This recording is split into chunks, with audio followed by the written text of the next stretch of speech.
오늘 반전이라는 말씀의 제목으로 은혜를 나누기를 원합니다.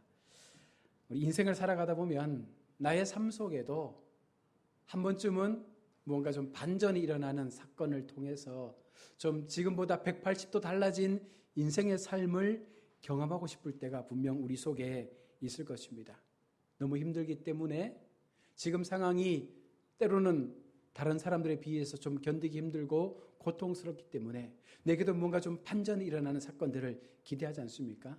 주변에 보면 로또에 당첨된 분들을 보면 참 부럽기도 하죠. 그죠? 아파트를 샀는데 값이 2배씩 올라가면 야, 나에게도 저런 좀 기적 같은 반전이 일어나면 좋겠다 싶은 마음으로 살 때가 있는데요. 여러분 한번 생각해 보십시오. 예수 믿는 우리에게 가장 큰 반전은 있었습니다. 그게 언제일까요? 하나님을 만났을 때죠. 나의 인생 가운데 세상에 죽었던 우리를 하나님 찾아오셔서 내가 너를 사랑한다 라고 말씀해 주시고 그 말씀 속에서 우리의 마음을 회복하셔서 이제는 세상의 자녀가 아니라 하나님의 자녀로 불러주셨는데 그 부르심의 은혜가 어쩌면 우리에게는 가장 큰 반전의 사건이 되는 줄로 믿습니다. 그럼에도 불구하고 우리는요, 인생 속에서 그런 그 첫사랑의 뜨거웠던 기억들을 잊고 살 때가 많은 것 같아요.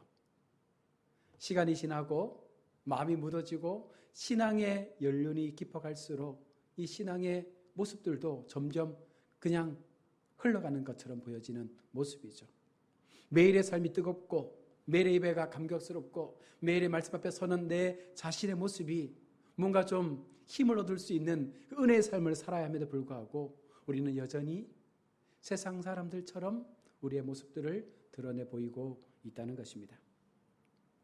오늘 하나님께서 호세아에게 말씀하신 음란한 여인과 결혼해서 음란한 자식을 낳으라 라는 것은 하나님과의 관계가 바로 음란한 여인의 모습처럼 그런 관계로 지금 너희가 타락되었음을 경고하시는 하나님의 말씀이죠. 그리고 세 자녀의 이름을 통해서 이스라엘이 더 이상 하나님의 백성이 아니며 긍휼 입을 자도 아니며 이제는 심판의 대상이 되었음을 선포하고 있는데요. 어쩌면 이스라엘의 음란함이란 여러분 뭘까요? 단순히 하나님을 떠났기 때문에 그들을 음란하다라고 비유하고 있습니까? 아닙니다. 여기서 말하는 음란이라는 것은요, 남편이 있음에도 불구하고 다른 남자를 마음에 두고 그 남자와 이중 생활을 하는 것이 음란인 거예요.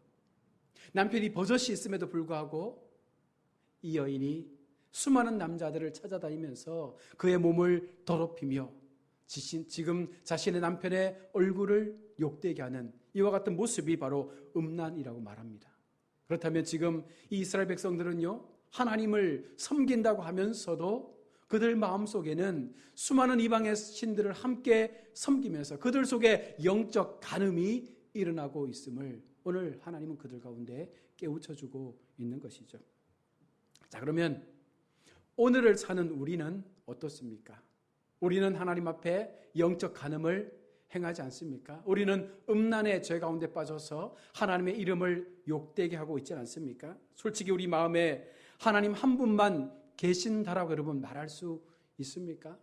나는 처음 내게 주신 그 하나님의 은혜 사랑 감사해서 평생토록 영원토록 변함없이 하나님만 의지하고 하나님만 바라보며 살겠습니다라고 고백하는 사람들이 결국 많지 않다는 거예요. 순간순간 우리가 이스라엘 백성들처럼 나를 위하여 나의 의지의 대상들을 하나님과 함께 더불어 수많은 것들을 내 마음속에 담으며 그것을 의지하며 살 때가 많다는 것이죠. 결국 이스라엘의 음란함이 오늘 우리의 음란함이라고 말할 수도 있다는 것입니다. 그래서 우리가 이 호세아서를 보면서 하나님께서 오늘 왜 우리에게 그러면 이 음란함에 대해서 말씀하고 있는가? 그것은 결국 너희도 호세아 시대의 사람들처럼 지금 나를 믿는다고 하면서도 너희의 믿음 속에는 이중적인 신앙의 모습이 있다는 거예요. 그래서 이것을 깨우쳐 되돌려 다시 첫사랑의 신앙으로 돌아갈 것을 말씀하시는 그 하나님의 마음을 우리가 알아야 한다는 것입니다. 자, 그런데 왜 오늘 본문의 제목이 반전입니까?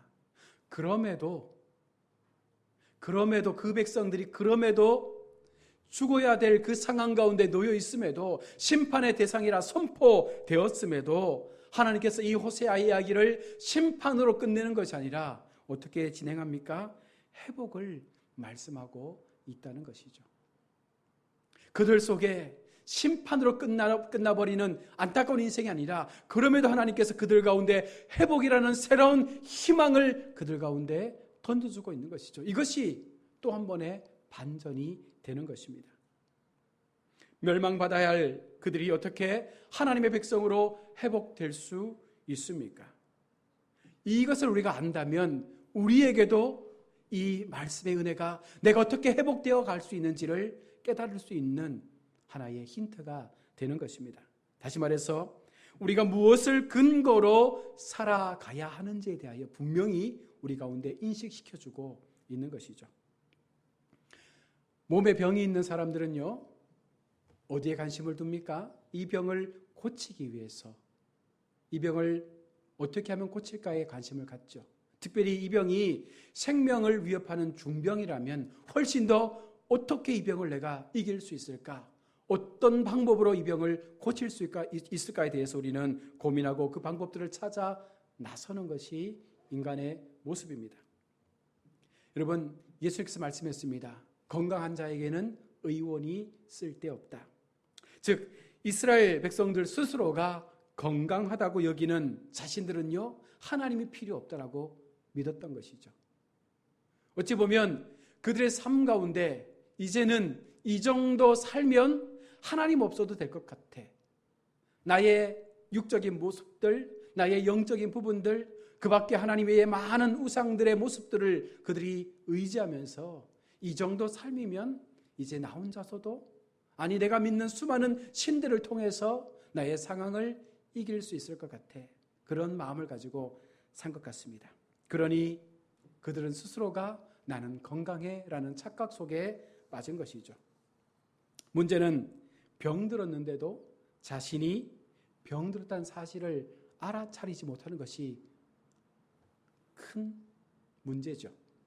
자신이 병들었음을 모르고 스스로 건강하다고 여기기에 바로 의원의 필요성을 전혀 생각하지 않게 되는 것입니다. 오늘 이것이 어쩌면 우리의 영적 신앙 상태의 모습이 아니겠습니까? 나는 이 정도 신앙이면 될 것 같아. 나의 신앙은 이만큼만 하면 충분히 하나님 앞에 인정받을 것 같아. 다른 사람과 비교했을 때 내 신앙 정도면 되지 않을까라는 착각을 통하여 살아가지만, 여러분, 그것은 결국은 더 나의 영적 상태를 더 큰 병으로 몰아가는 것입니다. 여러분, 그렇잖아요? 예방의학이라고 작은 병이 발발했을 때 빨리 알아차리고 의원에게 찾아가서 그것을 치료하면 금세 고칠 수 있지만, 그것을 묵혀두고 시간을 흘려보내면 그것이 큰 병이 되어지죠. 나중에는 그 병을 고칠 수 없는 상황에까지 이르게 된다는 것입니다. 우리가 지금 그런 모습의 삶을 살지 않습니까? 오늘 이스라엘 공동체에게 말씀하시는 그 사람들의 실상에 대하여 하나님께서 말씀하고 있는 거예요. 우리의 실상이었다함을 볼 수 있어야 합니다. 지금 나의 영적 상태가 어떠한지를 볼 수 있어야 합니다. 어떻게 그런 상태를 볼 수 있을까요? 말씀이 들려져야 돼요. 말씀을 듣고 그 말씀을 붙잡고 기도할 수 있는 시간들이 우리 속에 생겨나야 우리의 마음을 바라볼 수 있는 영적 눈이 뜨여지게 되는 것이죠. 그래야 내 상황이 지금 어떠한지, 내가 얼마나 병들어 있는지, 내가 얼마나 하나님께로부터 멀어져 있는지, 얼마나 음란한 생활 속에서 하나님을 욕되게 하고 있는지를 우리는 볼 수가 있다는 것입니다. 10절의 말씀을 보십시오. 그러나 이스라엘 자손의 수가 바다의 모래같이 되어서 측량할 수도 없고 셀 수도 없을 것이며, 전에 저희에게 이르기를 너희는 내 백성이 아니라 한 그곳에서 저희에게 이르기를 너희는 사신 하나님의 자녀라 할 것이라. 이 말씀 속에는요, 전과 후에 변화되어진 하나님의 비전이 선포됩니다. 이스라엘 자손에게 주신 약속, 오늘 20절의 말씀은요, 아브라함에게 주셨던 약속이었습니다. 너희의 수가 하늘의 별처럼 바다의 모래처럼 번성할 것이다. 이것은 하나님의 아브라함에게 주신 처음 약속의 언약이었습니다. 그러나 그 언약을 다시 한번 오늘 호세아에게 말씀하면서 오늘 우리에게 동일하게 말씀하고 있는 것이죠. 그러면서 오늘 2장 1절에 말씀하시는 것이 뭡니까? 너희 형제에게는 안미라하고 너희 자매에게는 루하마라 하라. 이 말씀을 해석하면 안미는 내 백성이란 뜻이고 루하마는 긍휼히 여기신다라는 뜻이죠. 자, 이 말씀을 들으면 어떤 것이 여러분 생각납니까?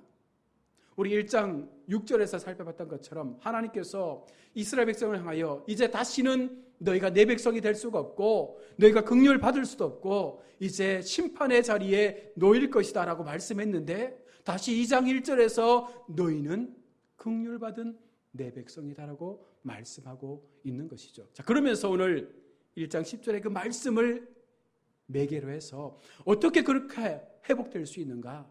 어떻게 다시 하나님의 긍휼을 받은 백성으로 우리가 다시 우리의 영적 상태를 회복할 수 있는가에 대해서 우리는 말씀을 통하여 찾아야 되는 것이죠.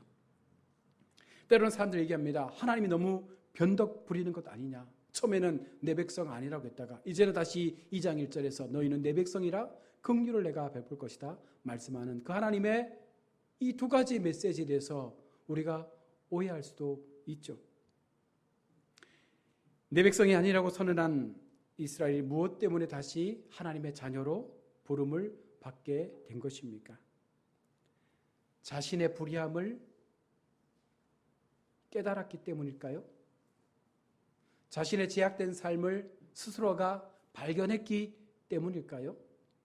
10절에서 이스라엘 자손의 수가 바다의 모래같이 되어서 측량할 수도 없고 셀 수도 없을 것이며 이것은요 이스라엘 백성의 수가 그렇게 많다는 의미가 아니죠. 왜냐하면 이스라엘 백성이라고 해봤자 당시에 300만 명 정도밖에 되지 않는 작은 소수 국가입니다. 그런데 왜 하나님께서 이스라엘 자손의 수가 모래알처럼 바다의 모래알처럼 하늘의 별처럼 많다고 하셨을까? 이 말씀은요 이 모든 하나님의 백성의 확장은 하나님의 주권적인 역사를 통하여 오직 은혜로만 가능하게 된다는 것이죠. 그래서 그 은혜를 믿는 백성, 그 은혜 속에 들어가기를 소망하는 백성, 그 약속을 통하여 내가 하나님의 백성 되기로 마음으로 고백하는 백성들에게는 하나님께서 그와 같은 하나님의 그 언약 속에서 수많은 별들처럼 수많은 모래들처럼 하나님의 자녀가 될 수 있는 그 자리 속에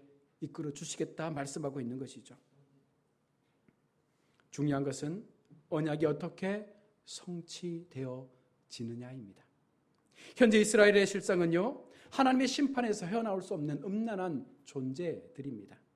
그런 이들이 약속 때문에 무작정 하나님의 자녀가 될 수는 없습니다. 그러면 이 하나님의 심판은 너무나 우습게 약화되기 때문이죠.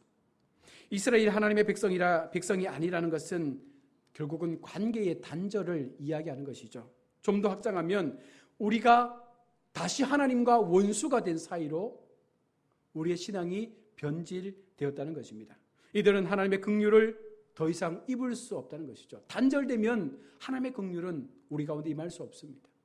그래서 우리가 하나님 앞에 기도할 때에 이 기도가 더 빠르게 응답될 수 있는 방법이 무엇일까요? 하나님과의 관계가 회복되어야 합니다. 나와 하나님 사이에 죄에 막힌 담이 허물어져야 하나님께로 나아갈 수 있는 통로가 열려지는 거예요.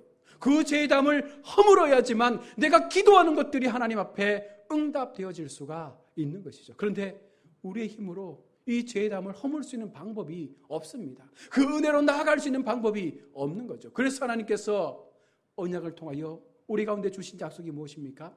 예수 그리스도를 너희 가운데 보내어 주심으로 예수님을 통하여 우리의 죄를 대속하게 하셨고 우리의 모든 죄를 짊어지게 하셨고 그 죄의 값으로 십자가의 죽음을 통하여 우리 모든 죄를 속하여 주시는 것입니다.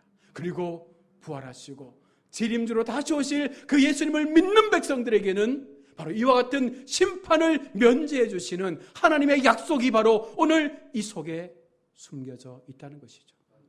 세상 사람들은 이걸 모르니까 여전히 하나님에 대하여 부인하고 하나님의 사랑에 대하여 잘못된 편견으로 하나님만이 구원이냐라고 말하는 모순에 빠지는 것입니다.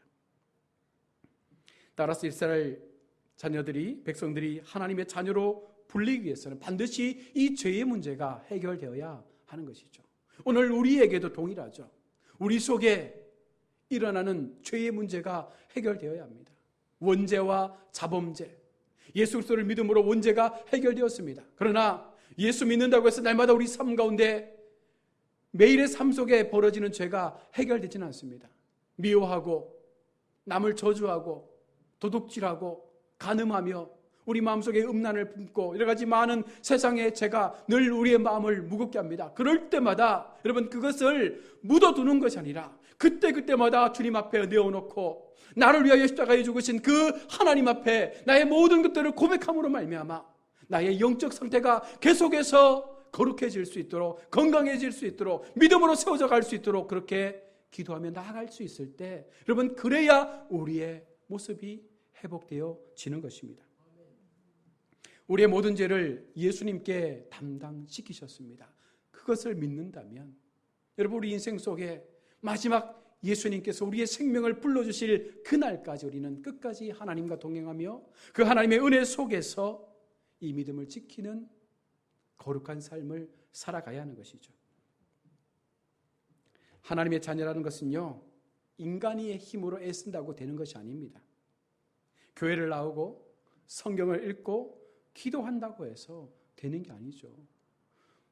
우상을 믿는 사람들 보십시오. 우리보다 훨씬 더 열심히 자신들이 믿는 신을 섬기지 않습니까? 심지어 우리 11월 되면 수능이 있는데 수능 되면요 803 갓바위부터 시작해서 명산에는요 많은 부모들이 찾아와서 기도하죠. 그 추운 겨울 바람을 맞으면서 몇 시간을 그 산 꼭대기에서 자신의 자녀가 잘 되기를 바라는 마음으로 기도하지 않습니까?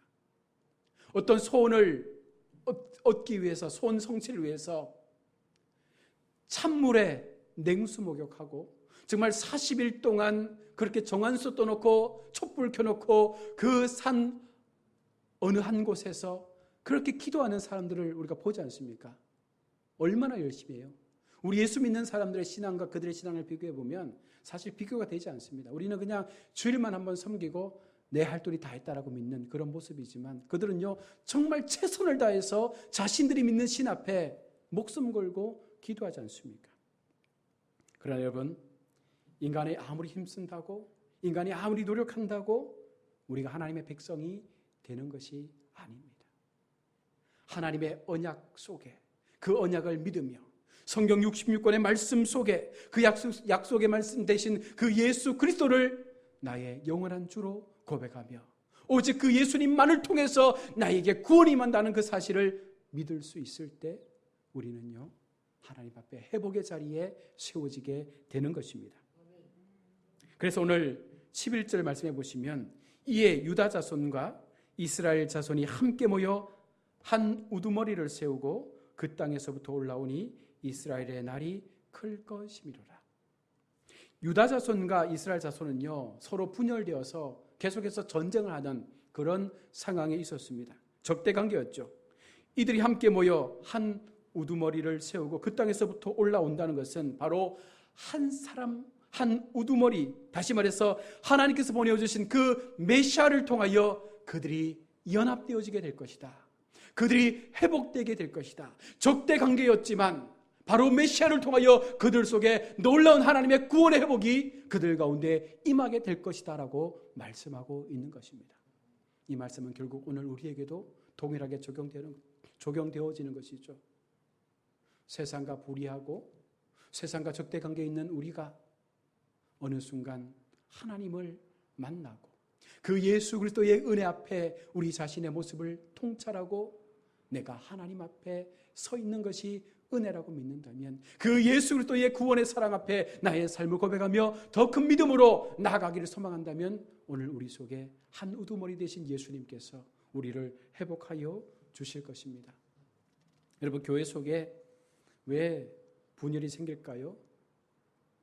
머리 대신 예수 그리스도를 온전히 믿지 않기 때문입니다. 교회의 다툼은 서로가 예수 그리스도 아래에 있지 않음을 고백하는 결과와도 같은 것이죠. 한 하나님을 믿으며 우리의 모든 것들을 주관하시며 이끌어가시는 그 주님만이 우리 교회의, 우리 중심의 삶의 주권자임을 믿는다면 우리는요, 우리 스스로의 소리를 교회 속에서 또한 우리의 삶의 모습 속에서 낼 필요가 없는 것입니다. 하나님께서 주시는 지혜대로, 하나님께서 주시는 그 연합의 모습처럼, 하나님께서 말씀하여 주시는 그 은혜의 걸음을 통하여 우리 인생의 삶을 살아간다면 교회 속의 다툼이 아닌, 가정 속의 불화가 아닌 진정 하나님 안에서의 화해와 용서와 은혜가 차고 넘치는 우리의 인생의 모습이 되지 않겠습니까? 어떤 사람은 평생 교회를 다니고 또 교회에 충성하고 교회에 바치는 것을 내세우면서 이 정도면 나도 긍휼 받을 자격이 있다라고 말하겠지만 하나님께서는요, 그러한 것을 원하지 않습니다. 오직 이 땅에 보내주신 예수 그리스도 그분의 이름을 믿고 하나님의 그 언약 속에 약속되어진 그 말씀을 믿을 때에 그 말씀대로 내가 살기를 고백하며 나의 죄인됨을 고백할 때에 하나님은요, 우리에게 은혜를 주시는 것입니다. 여러분, 긍휼 받을 자격 없는 존재가 우리 아닙니까? 저나 여러분 모두가 무엇으로 하나님의 구원의 백성이 될 수가 있겠습니까? 어떤 조건으로? 우리가 돈이 많아요? 뭔가 많은 것을 하나님 앞에 드립니까? 건강을 가지고 열심히 교회 앞에 충성했습니까? 물론 그렇게 하는 분들도 많겠죠. 그러나 여러분, 그것은 하나님 앞에 의가 될 수 없습니다. 오직 예수 그리스도만이, 오직 나를 구속하기 위하여 십자가에 죽으신 그 예수 그리스도의 은혜만이 우리를 살리는 능력의 통로가 되는 줄로 믿습니다. 내 마음 가운데 예수님을 한 우두머리로 세웠다면 그 한 우두머리 아래서 성도는 서로가 한 지체가 되어지는 것이고, 그리고 한 우두머리만을 바라보면서, 즉 예수 그리스도만을 높이면서 교회의 중심, 교회의 가치관, 우리의 영적 세계관을 올바르게 세워 이것이 하나님 앞에 영광이 될 수 있는 삶으로 나아가는 것이 진정한 우리의 삶의 가치의 변화가 되는 줄로 믿습니다. 말씀을 맺습니다. 우리 인생의 반전이 무엇입니까? 첫사랑, 그 은혜를 통하여 하나님을 만난 것입니다. 또 한 번 우리 속에 새로운 반전이 저는 임하기를 원합니다. 그것이 세상의 어떤 상황들이 변화되어지고 뭔가 많은 일확천금의 어떤 기적들을 경험하는 것이 아니라 또 한 번 내 마음 가운데 하나님만으로 인한 내 마음의 감동의 물결들이 일어날 수 있는, 정말 하나님 앞에 메말라 버렸던 내 눈물들이 회복되어질 수 있는 그 은혜의 사랑 앞에 우리의 심령이 회복되어져서 이제 음란한 하나님의 자녀가 아니라 영적으로 거룩한 하나님의 신부되어져서 정말 마지막까지 하나님과 동행할 수 있는 그 구속의 은혜 앞에 세워진 우리의 삶이 되어지는 이 반전의 자리에 우리 모두가 설 수 있기를 축원합니다. 여러분, 하나님은 그런 백성들에게 은혜 주시는 거예요. 그런 마음을 가지는 하나님의 자녀들을 찾으시고 오늘 우리 가운데 말씀합니다. 되돌려라. 음란한 삶으로부터, 세상의 수많은 그 우상의 음행의 삶으로부터 내 마음속에 하나님보다 더 사랑했던 그 모든 것들을 이제는 벗어버리고 다시 하나님 앞에 하나님만을 위한 삶으로 되돌려 하나님께서 기뻐하실 수 있는 자리에 세워진다면 여러분, 나머지 모든 것들은 우리가 생각하는 것 이상으로 하나님은 변화시켜 주실 것입니다. 이것이 기적의 삶이죠. 이것이 하나님을 믿는 성도의 바른 믿음의 모습인 줄로 믿고 우리 남은 한 주간도 이 마음으로 함께 승리의 걸음 걸을 수 있기를 주의 이름으로 축원합니다. 아멘. 우리 함께 말씀을 기억하며 우리 기도하는 시간을 갖도록 하겠습니다.